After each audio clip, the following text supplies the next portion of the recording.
امتى نعرف نميز بين نهاية العلاقة بجد أو مجرد عقبات كبيرة وسوء تواصل وتفاهم؟ نهاية العلاقة هي نتيجة لسوء التواصل والتفاهم. هي مفيش حاجة اسمها عقبة كبيرة وعقبة صغيرة. أتفه الأسباب ممكن تؤدي إلى نهاية العلاقة لو مفيش لغة تواصل وتفاهم وقدرة على حل المشاكل.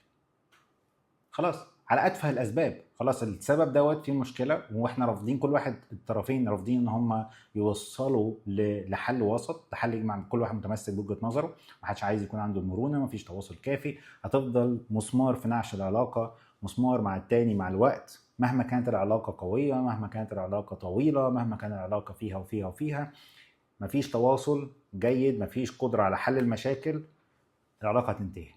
فالعلاقه مش هتكمل بالعافيه، مش هتكمل بقلب الترابيزه، مش هتكمل بالترمخه، ان احنا نطرمخ كده على اللي بيحصل، ان المشكله نعدي ونفوت ونعمل نفسنا عبطه وندي اعذار هتيجي في وقت مش هتعرف، هتيجي في وقت هتهنج، هتلاقي انه خلاص الوقت بيعدي والعلاقه بتستمر، انما العلاقه بتموت بالبطيء او في موت سريع.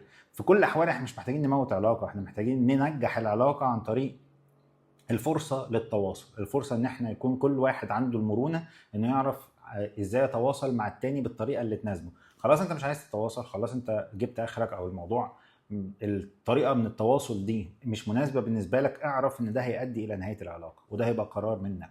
الموضوع مش صدفه، الموضوع مش بطيخه الموضوع بيتبني، العلاقه بتتبني مش بتتلاقى.